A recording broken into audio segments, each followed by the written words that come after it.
Today we are proud to bring to our listeners an encore broadcast of a recent interview we did with Academy Award-winning filmmaker Oliver Stone. In this interview, Dennis spoke with Stone about his documentary series on Showtime, The Untold History of the United States. Dennis begins by asking Oliver Stone the series' origins. Well, in my film work, I've been going to historical subject matter quite often. I was interested in the big events of my time, America's time. And over the years, I think I became, although I was born conservative and raised that way in school, and everything I did become more progressive as I experimented and as I talked to people. And I reached that place in 2008, having made some more than a dozen films, and I was exhausted by the idea of George Bush's 8 years in office. It killed all of my hopes for this country. So I felt like, rather than make another dramatic film, I really wanted to do one thing for my kids, would be to just look back at my life and see why, from the 1940s to now, what had changed, what was wrong, what had gone wrong. And Peter was an old friend. He'd been studying these issues for 30 years plus.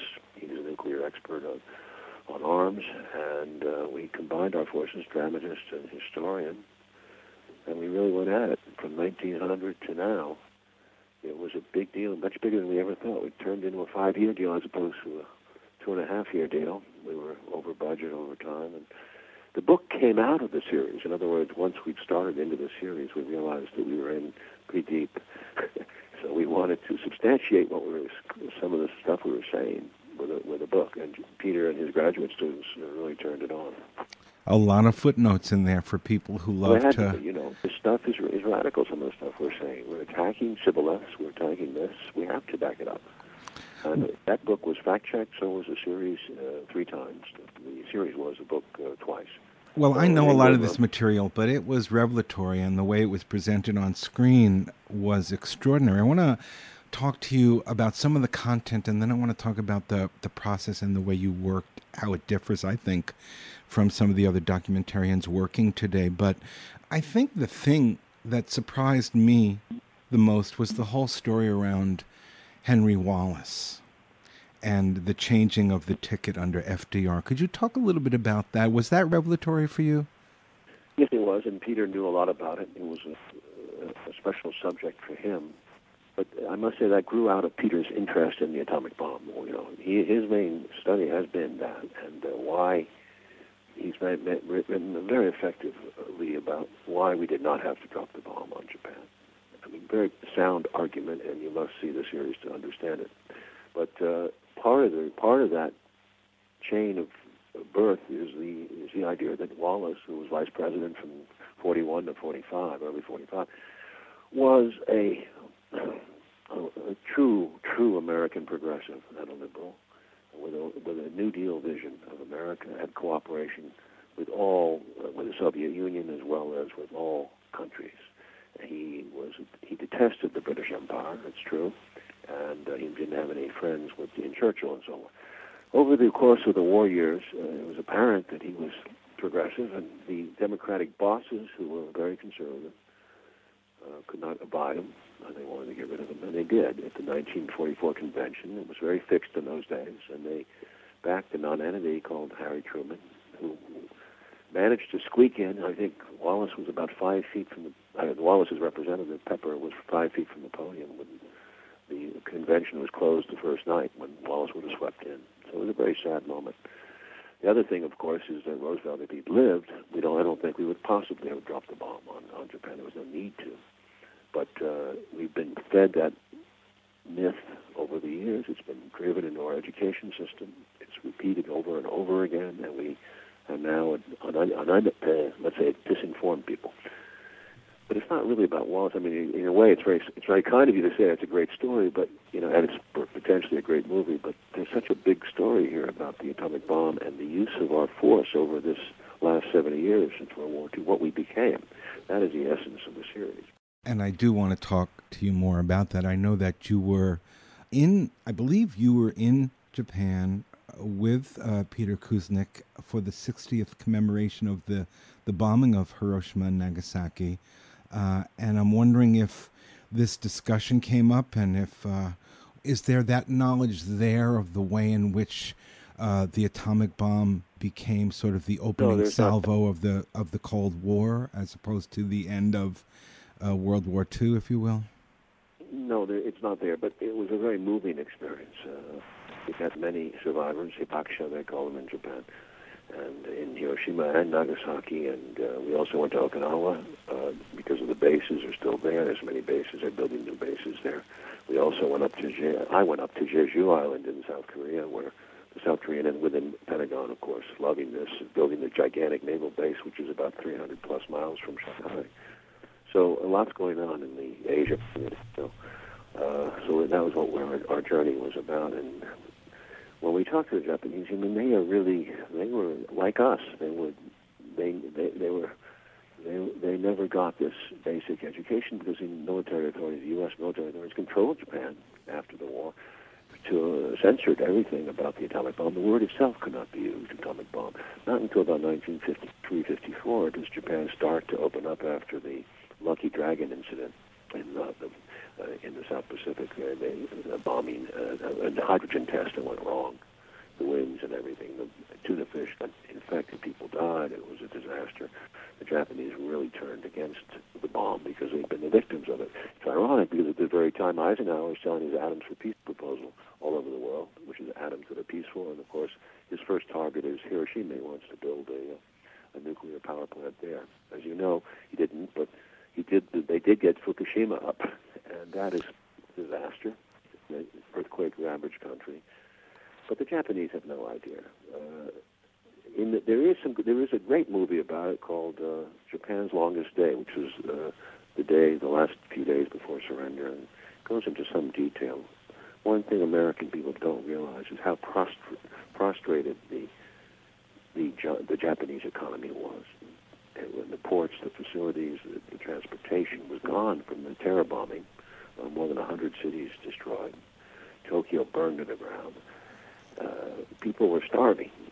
What's also unknown to American people is that the Japanese were trying to surrender, and our codes, which we broke in their codes during the war, revealed this. Truman knew it, and his inner circle knew that Japan wanted to surrender. And thirdly, what's kept from the American people is the Soviet invasion of Manchuria going towards Japan, and its impact and terror on the Japanese. They knew they were sunk, because their only hope was to make a deal with the Soviets to make a deal with the U.S. Once that was known, we were still 3 months away from the invasion. We didn't even have the troops ready to go. So 3 months, so much would have happened in those 3 months. But Truman wanted to drop the bomb because we'd spent a fortune building it and I think that was part of the reason. That it was sort of an idea that we build this thing, we have to drop it, we have to find out if it really works, which is why they picked Hiroshima, because it had never been bombed. They kind of kept it as a pristine target and see how much damage this bomb could do. And the other thing is that Truman knew all along. He said, once the Russians enter the war, he told his wife, he read in his diary, he told people, once the Russians enter the war, it's over. But because he didn't want to acknowledge the concessions that Roosevelt had made with Stalin at Yalta, we went ahead and basically violated the agreement with the Russians. And from that point on, the Cold War was on. The Russians knew our game.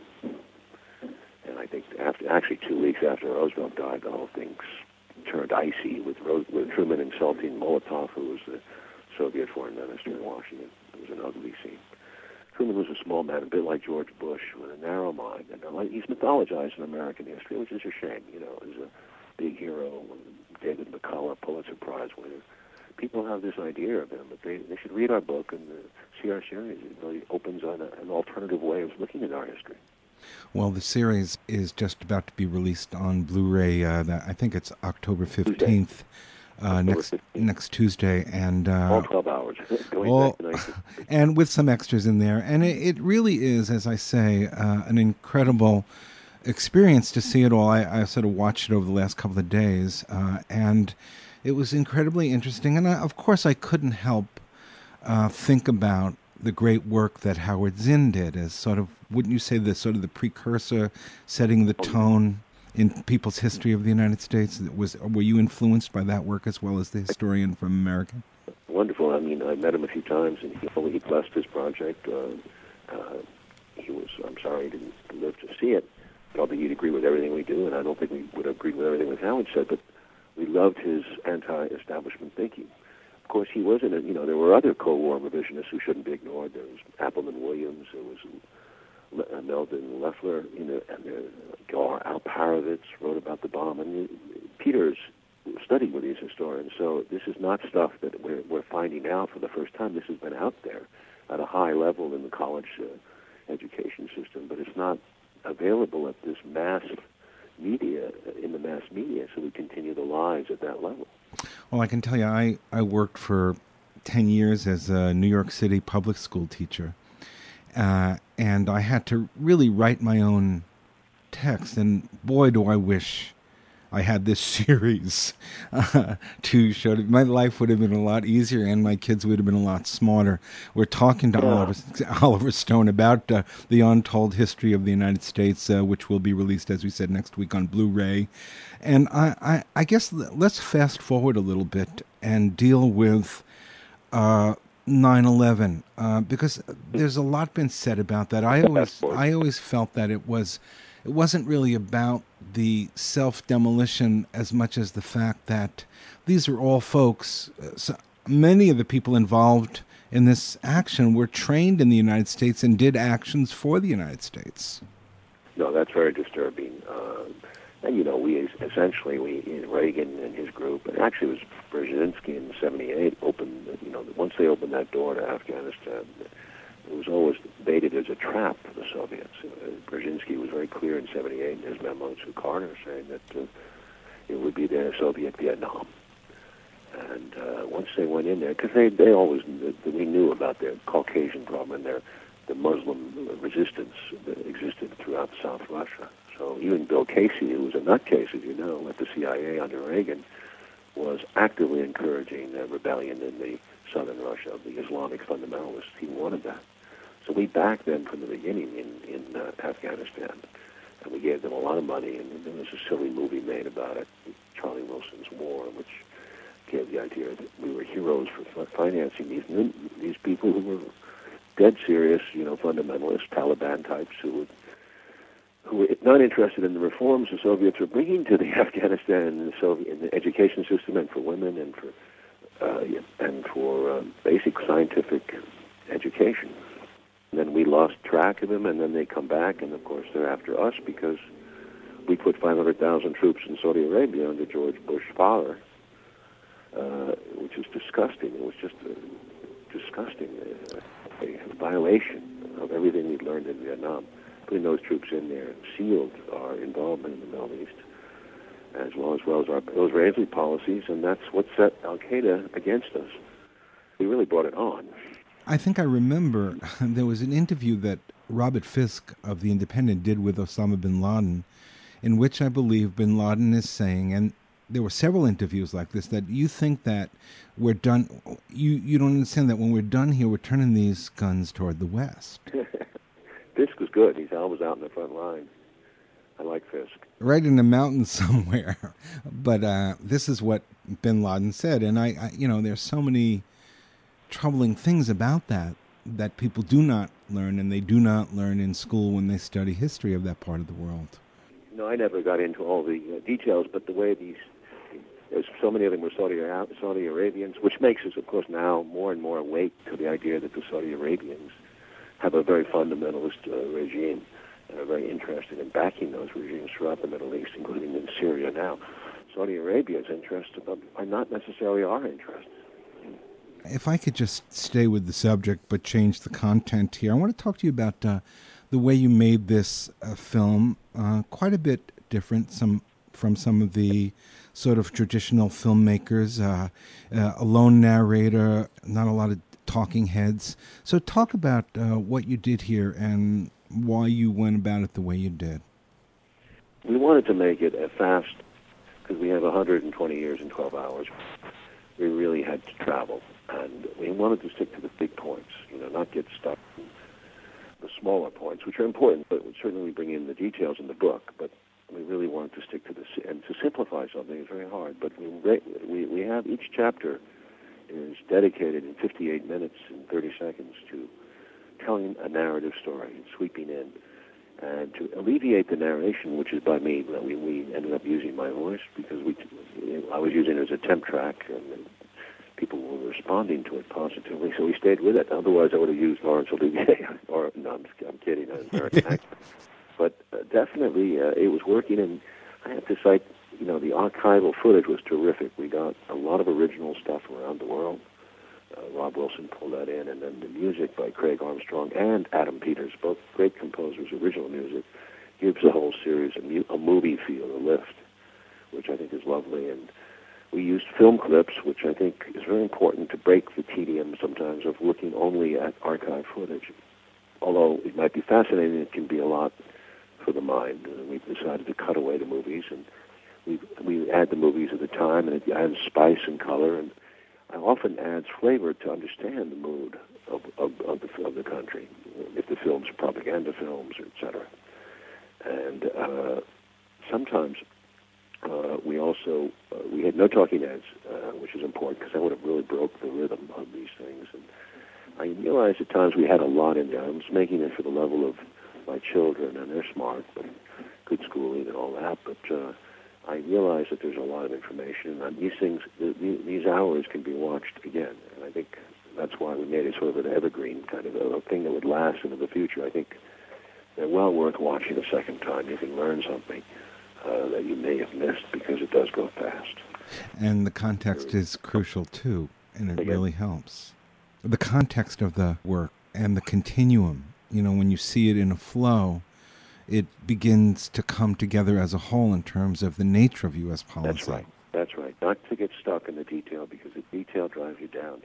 Everyday news, if you look at the news every day in this country, it's a 24-hour news cycle. It's ridiculous. You don't get any big picture, very rarely. And that's how they teach journalism. They don't even want you to link. Every time I did a lot of journalism, and every time I wrote a story that tried to give some historical context, that was the first thing. First it was the good images. We don't want any imagery. And then it was the context. No, this is just about what happened there, then, and now. Yeah. And it's a killer. That's the beauty of history. And I think that's why I've always loved history. It just allows you to think. And allows you to put together these events that make no sense sometimes. So often we just react to the tyranny of now.